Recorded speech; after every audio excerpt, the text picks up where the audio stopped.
Hi, and welcome. This is On the Line, and I'm your host, Britton NewOne Carter. Before we get started, as always, I need to remind you that here on the Line, our mission is to uplift, empower, and help our community fight through the oppression and educate and develop our young youth. Let me remind you that you can follow us on Facebook and Twitter at On the Line TV Show.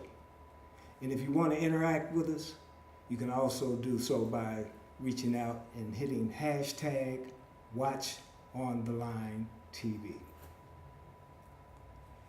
Tonight, we have with us, as always, we always have with us very special guests, but tonight we have royalty in the house. She's beautiful, she's dynamic, she's an innovator, she's been ahead of her time. Some say she's a pioneer. I know for a fact that she's kicked down many doors, both in her profession and for our community. Tonight we have with us our very own treasure and our very own crown jewel, Miss Kathy Way. Thank you. It's very kind. Thank you for being here, Kathy. I'm glad to have you here. Thank you for having me. Kathy, I know that many of our viewers know about Kathy Way. You can't live in this city and not hear about Kathy Way. But there are those that don't know the full story behind Kathy Way.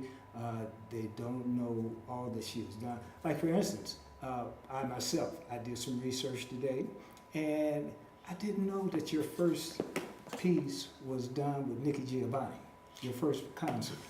And First concert I produced. First concert you produced with Nikki Giovanni. Yeah. Well, why don't I let you just take the reins and you just tell us about Nick, about who you are, and about Kathy Wade. And Well, I am from Cincinnati, Ohio. In fact, there's 5 generations of my family here. My family lived in Walnut Hills, and Right. my mother's side. My father's from the West End.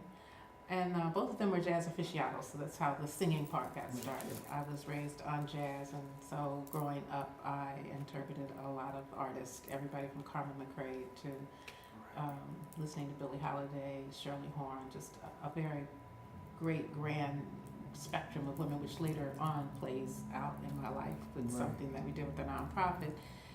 But so I started, that's the musical side. But you know, for me, it was just being part of one of 6 in the family, and always being very having lots of support from the village, as they say.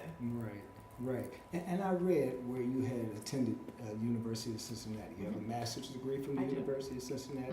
Mhm. You attended the College of Conservatory of Music. Mhm. And you're just a jazz phenomenal. Let me ask you, early on Mhm. in your development, and, you know, and I know that you mentioned folks like you had a segment, I think, with Dionne Warwick. Mhm. You did some things with Dionne Mhm. Warwick, Mhm. okay? And so I know that they were really inspiration to you early on. But did you run around the house with the brush? And, Now that's a very interesting question, because you know, the arts is about creativity, and Right. creativity is often something that is invisible. Right. It's how you play out things in your mind and how you Mhm. imagine. And yes, I did do that. Not only did I pantomime or listen to, I mean, the first full Broadway show and album that I learned from beginning to end was Gershwin's Porgy and Bess. So. okay. Yeah. You know, yes, I always pretended to be somebody and always had something in my hand. But Right. more important than that, I mean, I can remember going into the basement. We lived on Fairfax and then we moved to Dexter. Okay. And I can literally remember going down to the basement and pretending to do commercials. And interestingly enough, all those things have played out in my life. I sing on stage, I do voiceovers, I do on-air commercials, so Right. all of that. And the singing to or with jazz female artists played out even more so when my late husband and I started a nonprofit, Learning Through Art Incorporated, 25 years ago this year. Oh, great. And one of our first signature fundraiser was called Crown Jewels of Jazz. It was a black tie sit down dinner. celebrating women in jazz. So for me, it allowed me to play that younger part of my life out by inviting all of the remaining living jazz legends, female legends at that time, to come in once a year and perform in a concert, in a cabaret with us. And I was fortunate enough to be able to open for them. So we started out with Rosemary Clooney in Alt Park. And from Alt Park, we went to a Playhouse in the Park, and we had Diane Shore for the first time. Exactly. We have ultimately had Diane Shore here now 3 times in Cincinnati. Our third, when we left the Playhouse, we went down to Music Hall, which is, of course, Music Hall is reopening this weekend. So we went to Music Hall and literally turned that into what it was supposed to be, a cabaret space, as I was told by the designer. And there we ended up having Nancy Wilson twice. Shirley Horn came in. I think that was probably her only visit to Cincinnati. Cleo Lane and the late John Dankworth, they came in from London. Dionne Warwick came during her 40th anniversary tour. Diane Shore came back again, and then we ended up leaving Music Hall. The last legend that we had there was Eartha Kitt, which was a phenomenal show to this day. I think Shirley Horn and Dionne Warwick were probably, Dionne Warwick was wonderful, but Shirley Horn and Eartha Kitt was probably something I will not ever forget. And then we ended up going, for our 20th anniversary, we decided to do Crown Jewels of Jazz Festival, and we took over Washington Park. You did? Yes, the year we did that, I actually was asked to produce the jazz series in Washington Park. Washington Park had just come online after the renovation, so I, for 2 years, produced the jazz series down there for them. But part of that thinking was that if they wanted me to produce this jazz series, I needed a way to brand the name so that people would know. So we started the Crown Jewels of Jazz series, which led to the Crown Jewels of Jazz Festival. And during that festival, we brought in Gregory Porter 2 years, and then we brought Shirley Horn in, Pieces of a Dream, and Dixie Karis and her husband with their group. Mandy Gaines was in the country at the time, so we had her come and sing. But it's been, I think that life is full circle. So for me, I've been really fortunate enough to grow up on those folks, find an avenue to meet and present, and that's what happened. And that all actually started, I mean, you asked me about UC, the very first show that I presented or I produced was at the University of Cincinnati. I was actually a member of Hannah Roby, which was their original Hannah Roby Contemporary Gospel Ensemble. I was probably one of the only members that did not go to UC at the time. I was finishing up my undergraduate degrees from Edgecliff College, which ultimately merged with Xavier University. And I was on a 4-year scholarship, a President's Scholarship, and I wanted to sing out, a bit. Amazing. So I went over, I heard about Hannah Roby, and I went over and I auditioned and I got in, which just led me to a whole nother thing. But they used to do a yearly concert, and at the time, I was a huge Nikki Giovanni fan. I am still a huge Nikki Giovanni fan, and now I'm a friend of Nikki Giovanni. So at the time, Tyrone Yates was the president of the student body. I think he was the first African-American student body president. And I went to Tyrone and I said, hey, we have a shot to do this, our annual concert. And I would really, at the time, one of her biggest hits was her album that was with the poetry set to gospel music. And I thought, this is something we could do. Why not? And so he put me in, he is good friends with her as well, and he put me in touch with her. And through a conversation and working out the details and booking it, we did it, and it turned out to be fabulous. And that, interestingly enough, led me to, at the time, the person that was working with the dean of the graduate school, Dr. Marshall, came to me after the show. He was our advisor, and he came to me after the show, and he said, you're really pretty good at this. We're going to bring a program back online called Arts Administration. And I think you should think about, going into it. So I went in and interviewed. Actually, I went to meet the director, never thinking I was going to start school so soon, graduate school, because my daughter was 2 at the time. I was working at the Human Relations Commission, which has another full circle story as well. But I was working at the Human Relations Commission, and I said, I have a daughter. I'm a single mom. I just can't drop everything and come to grad school, but I'll take a couple of courses and see what happens. So I did. I went in, and for me, going into arts administration was truly about being prepared as an artist to understand the business of the entertainment business. It's a multi-billion-dollar business, and you need to know how to maintain. You need to know how to. You need to know the business end of the business. So that's why I went into arts administration. full circle again. As it turned out, I did the 2 courses and then ended up getting a full fellowship for graduate school with a stipend. And so my daughter and I just found ourselves in graduate school. That led me to an internship in Kennedy Center in Washington, D.C., which was absolutely amazing. And then I ended up coming back here and ultimately ended up meeting my late husband, and that led me, I was singing. We actually produced my first CD, which has done quite well and still selling after all these years. At any rate, we flew out to LA to do that, but in the process of finishing that up and coming back, I was doing educational programs in schools. I started doing them with Bill Cunliffe, who then turned out to become my producer, who's now won a Grammy himself. So at any rate, I was doing a program with him because in my head, while you're waiting for your star to ascend, I felt like a sign of success would be able to be invited back to your school to talk to students. Absolutely.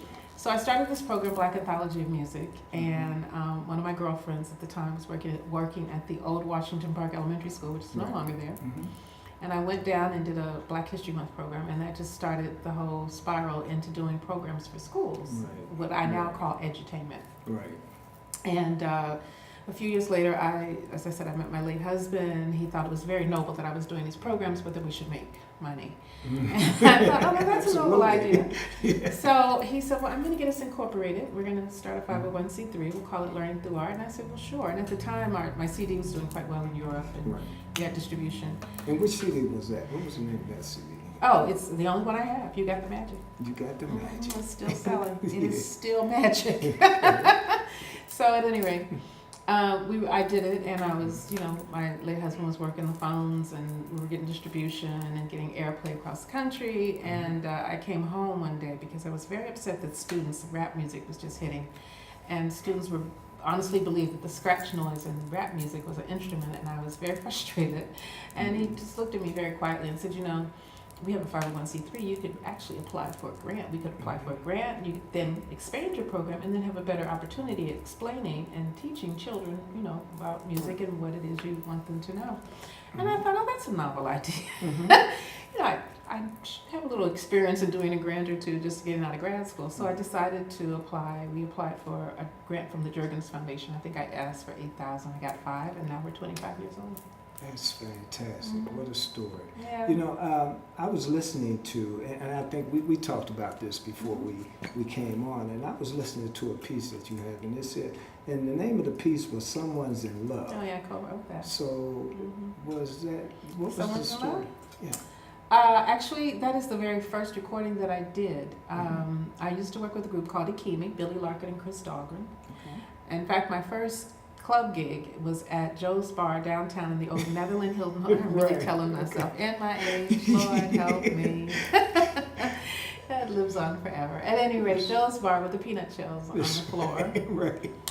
I got a call. I met a gentleman who was producing jazz, Michael Skaggs. He had a little Rojo production company, and he was producing some jazz things around town and working with Billy and Chris. And as it turned out, their singer wasn't available one night, and I got this call, and can you come down and work at Joe's Bar? Well, sure, Yeah. So I went down that night, and the first song that I ever did with Billy Larkin was Since I Fell For You, and it was pure magic. Right. So that went on to develop into some, just working with them on a regular basis at Joe's Bar. That led to recording. Ikimi was beginning to do some albums. They did a fabulous Christmas CD that is now a cult classic every Christmas called The Next Noel, which I'm featured on. But when we decided to look at doing a recording, or starting recording, Billy had a song, and it was Someone's in Love, and we ended up, I helped co-write the lyrics with him. We finished it off. We did it a lot of times, publicly. And 2 brothers approached us. They had a production company, and they said, "Hey, let's do a video," because they wanted to add a video to their portfolio. So we ended up shooting this video all over Cincinnati. And you got to see the video. It's up on YouTube. Go to Kathy Wade on YouTube. Everything that I have that's video worthy is on YouTube under my account. So at any rate, we ended up doing the video, and it ended up winning couple of international awards, a Telly, and an Emmy. So. Yeah.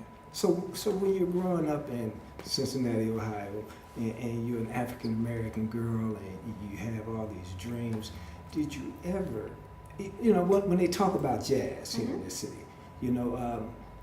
of course they talk about Rosemary Clooney. Yeah, and if you're a real jazzer in town, you know that Cincinnati has quite a jazz legacy. It does, it does. And my dad, I grew up listening to NOP. Absolutely. And I mean, I was in high school, I was playing basketball, and everybody, all my friends was listening to the OJs and everybody else before them, the Shy Lights. Yes. But my father had NOP on All every time. morning. Every morning. Floating free. Absolutely. And I listened to such artists as Miles Davis, Dexter Gordon, and there was mention of Kathy Wade and Rosemary Clooney, and I was like, who are these people? And the more I listened, and I was listening to Phyllis Hyman. Yes, I remember Phyllis Hyman. Yeah, and did you ever do anything with Phyllis? Well, I did. My first jazz, true story, the last real jazz festival or jazz show that Dino Santangelo produced, I sang on. Right, okay.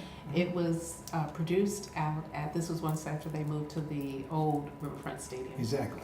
And I got a phone call. I had been asked to perform at the White House Jazz Festival, which was a tribute to Lionel Hampton. It was produced by Kennedy Center, and one of the gentlemen that produced it at the time, Dr. Archie Buckins, who's no longer with us, I used to go to his office every day and tell him I was a fabulous jazz singer. But you weren't lying. Closed mouths don't get fed. That's right. So I would go down and say to him at least once a week while I was doing my internship at Kennedy Center for my graduate program that I was a fabulous jazz singer. And finally I got booked I was singing while I was there, and then I got booked in a Club Ibex, and I literally get on the Cardinal on a Thursday night. At the time I was working summers at the Cincinnati CHRC, Cincinnati Human Relations Commission. Right. I would literally get on the train, the Cardinal, at 6 o'clock at night, ride all night long, get into DC at 9 in the morning, go to my girlfriend's house, take a nap, get up, do rehearsal, and then do shows. Wow. Friday, Saturday night, get back on the train, Sunday afternoon, come out and be back in Cincinnati, shower and change everything on the train. And when I would get off, I'd literally get into a taxi and go back to work on Monday. So I did that for about a month. But in doing that, the first night that I went in, Dr. Buckins called and said, hey, I know you keep telling me you're a great singer, I have a gig for you. No, actually he called and said, I have a gig for you. And I thought maybe it was working administratively at Kennedy Center. And he said, no, you keep telling me you're a great singer, so I've got a singing gig for you, and it's the White House Jazz Festival. And I thought, well, that's a great place to start. Super. So, he said, you're going to get a phone call from the Secret Service, and this is what's going to happen. And it's kind of interesting getting a phone call from Secret Service. That's what you do. So I actually went to the White House. Reagan was president at the time, and then the show was at Kennedy Center. So I literally went from working behind the scenes at Kennedy Center in the education department to going on stage on its largest stage and its largest theater. At the time, the Howard University was the #1 collegiate jazz band, and so they had Lionel Hampton was very, very supportive of young jazz artists. Right. So there were a few of us who were asked to participate, and that's how I got in. So they had decided to bring in the Howard University Jazz Band, since they were the #1 jazz band that year, and I had to bring charts. So I took charts from the, Marcus Weir had a big band, and they loaned me charts. And I took There'll Never Be Another You. Okay. We went into rehearsal. I actually ended up in a limo with Lionel Hampton and Dr. Buckins. We get to rehearsal on Howard's campus. Mr. Hampton's listening to the song, and he says, hey, I like that. I think I'm going to play along. And he picks up his sticks, and next thing I know, he's on vibraphone. And I'm, okay, now I've really died and gone to heaven. Right. Now, you have to keep in mind that everybody on this show were jazz legends. I mean, so Sweet Sims, everybody imaginable in the jazz world came to pay tribute to Lionel Hampton. So I'm sitting backstage right as people come and go off stage. The youngest person on the show that night was Stephanie from The Wiz. Stephanie Mills. Stephanie Mills, yes, Stephanie Mills. And I'm sitting there. I mean, she was really young then. But I'm just sitting at the back of the stage where people were coming on and off the stage, and I go out and it's my turn to sing, and I walk past Mr. Hampton, and somebody says, "Aren't you played?" And he jumps up, and there we are. You know, I'm on stage singing this great song with this fabulous arrangement. So, full circle once again.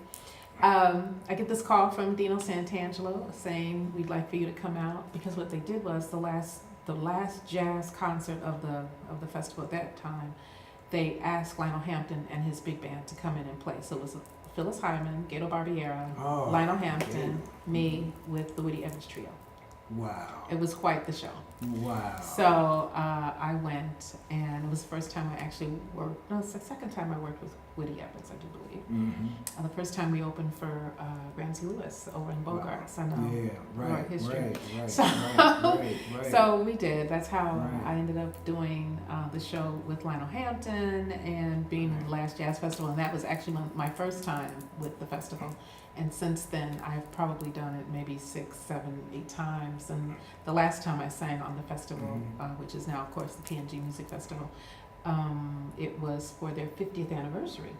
And they actually wanted a full retrospect or a homage to their origin, which was jazz. So I put together a wonderful 16-piece band, and Bill Conwood flew in from LA and wrote charts, and we had a great time. I know that's right. You do your thing, girl. Let me ask you, and this was a thought of mine earlier, because I was thinking about some greats, some legends, and I was wondering, I said, wow, who has Kathy been around? I mean, done gigs with.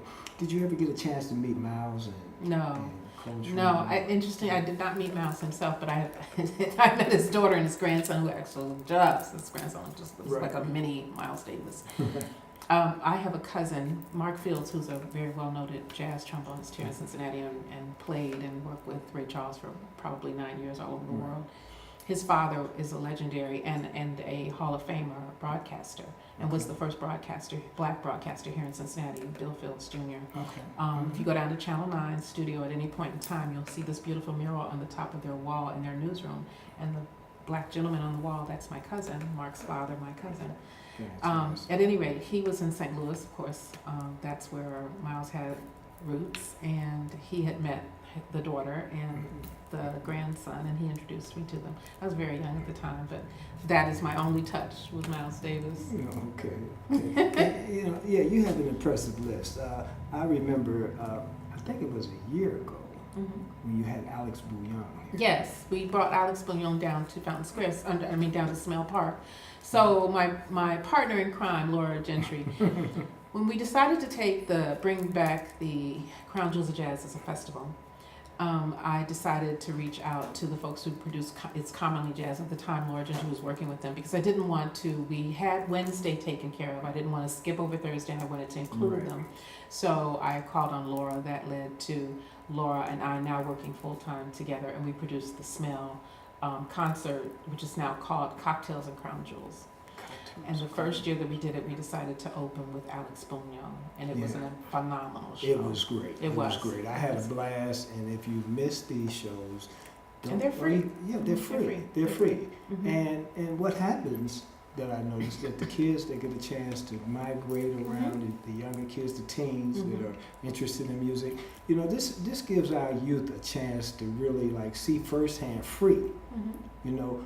Someone that has persevered and that has made it, and as a matter of fact, while I'm speaking of that, one of the things we do here on the line, of course, I got to dress our youth, and when we get these gifts, we have to give back. And you're doing some amazing things outside of the world of music. Absolutely. We have a company, as I said, 25 years now, Learning Through Art Incorporated. We literally build community through art, and we are a performing arts educational organization. I have come to the realization that I think the world is finally catching up, is that, art is our most common bond. It is what makes us human. And because we are humans, that does make it a common bond. And with that bond, we have been able to build all kinds of community relationships. So we have Mosaic Edutainment, which is where we do lecture performances. which is called Edutainment for a Reason. And then we do our Macy's Kids Cultures, Critters, and Crafts Festival, fondly known as the Dollar Day at the Zoo. So that's been a 13-year partnership. That was preceded by our Hood is Bigger Than You Think tour, which a lot of people remember about us. We used to do 3 concerts every year around all kinds of places in Cincinnati with the goal of getting you access to some place where you thought that you didn't belong, wasn't for you, but it's yours. Everything in the city belongs to all of us, and that's always been my #1 mantra. So making sure that we had an avenue for people to go to those locations. We would do these 3 concerts. One of those was our Kids Cultures, Critters, and Crafts Festival, our Kids Cultures and Crafts Festival at the time, and we would partner with organizations. So we partnered with everybody from Blue Ash Recreation to the Museum Center. After doing 2 years at the Museum Center on their Free Fridays, we took their numbers of 2,000 on a Free Friday to 10,000 for 2 years in a row. And then we always look for new partners. So I saw all this regentrification and rebirth, I don't want to call it a rebirth, but a regentrification of Avondale. And thought, we're committed to building bridges, breaking down barriers to bring neighbors and neighborhoods together to celebrate our mosaic beauty. What better place to do that in a place that houses animals from all over the world? So if I have all of these animals from all over the world, let's get the 2-legged animals over to the zoo. So I approached the zoo. I was asked to sing at their 130th birthday party. After I did that, I went to them and I said, hey, is it a possibility that I could come over here and bring our Kids Cultures and Crafts Festival to you? Because you've got all of these new neighbors, old neighbors, and people need to have a central location, not just for Avondale, but for the city itself. You're in the heart of the city, and we need to bring people in here so that they can meet each other, because at the end of the day, we are all neighbors. And the only way to be a strong neighbor and neighborhood is to know who's living next door to you. That's right. And the zoo, and I'm sorry, but the zoo was like right there in the heart of Avondale. Absolutely. And as a youth, I remember going to the zoo. We're running out of time, but before we do, are we seeing a reemergence of jazz in our city? This was a hub at one time. Yes. Right here on Reading Road was you could literally come down Reading Road. We had the only other cotton club in the country. That's right. Everybody came here. Yeah, my dad talked about the circuit. it. Yes, this was the circuit. So is there a rebirth? I think it's like anything else. If you don't support it, it will go away. And I think that the support is here. I think it's incumbent upon us to make sure that we continue to educate the generations behind us, because it is America's classical music. You heard it from Kathy Wade. Get busy, do your thing, get involved, get your kids involved. Absolutely. They don't have to grow up and be basketball players or football players. They can be artists, they can be jazz singers, they can be lawyers, doctors, scientists. Let's get our kids involved. Let's be a part of their lives. Kathy Wade, it's been great having you here. Thank you. We look forward to bringing you back. My name is Britton NewOne Carter, and this has been On the Line. Peace.